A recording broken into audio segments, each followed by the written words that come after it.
So just a quick update on the DT Swiss wheel rim recall.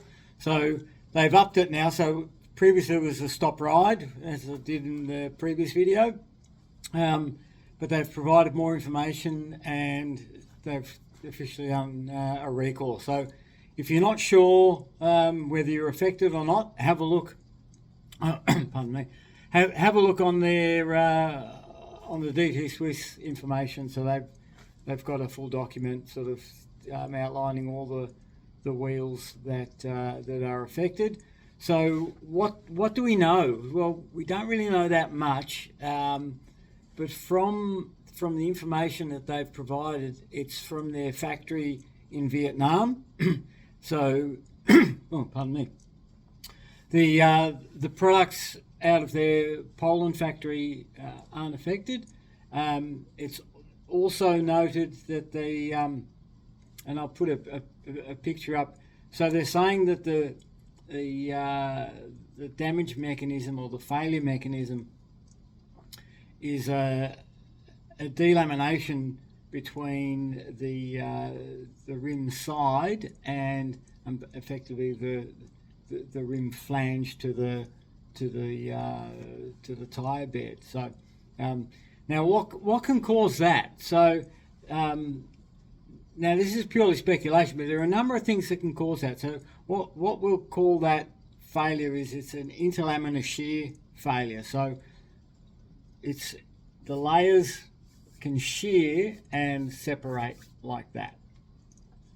So now there are a number of factors that can lead to that.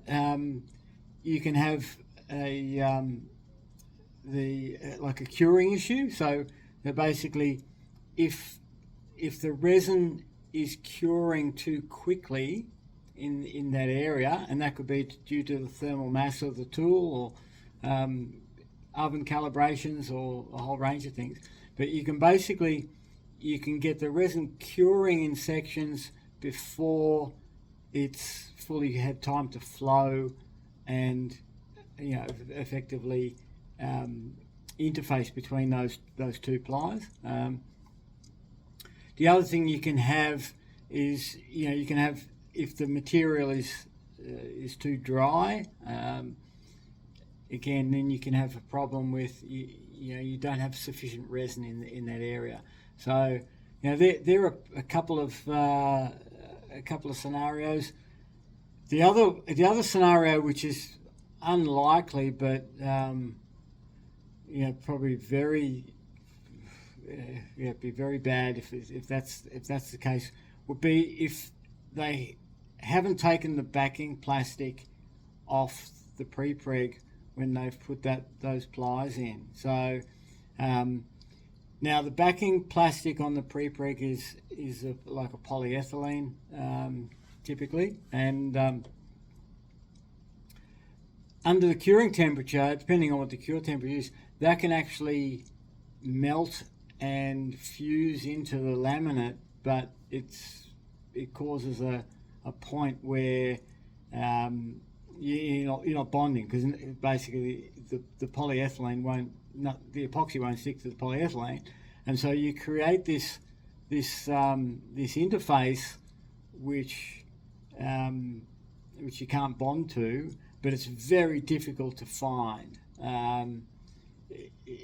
because the polyethylene has fused.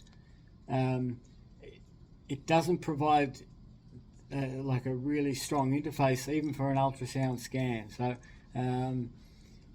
ask me how I know this. It's like this is something that we did a lot of research on when I was in aerospace, because that was one of the things that we had to find. And on one of the projects, it took probably 3 months of work to be able to find that sort of stuff. So having backing plastic bonded in to into the, or co-cured, it doesn't bond, but co-cured into the laminate can be a really tricky thing. So so hopefully it's not that, but the fact that it's isolated to one factory and one time period, as I said in the previous video, it could be a batch problem or a curing calibration problem. So anyway, we'll see what the next steps will be.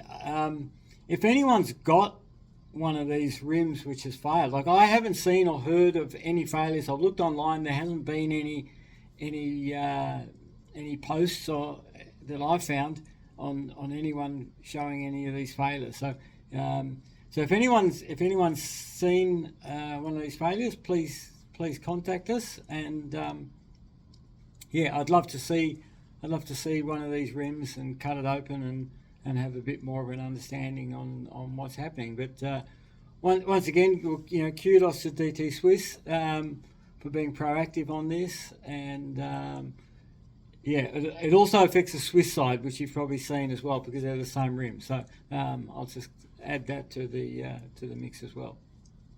Anyway, we'll leave it at that. Wanted to provide this update, and when we know more, we'll know more. Okay, like and subscribe, and I'll see you next time. Thank you. Bye.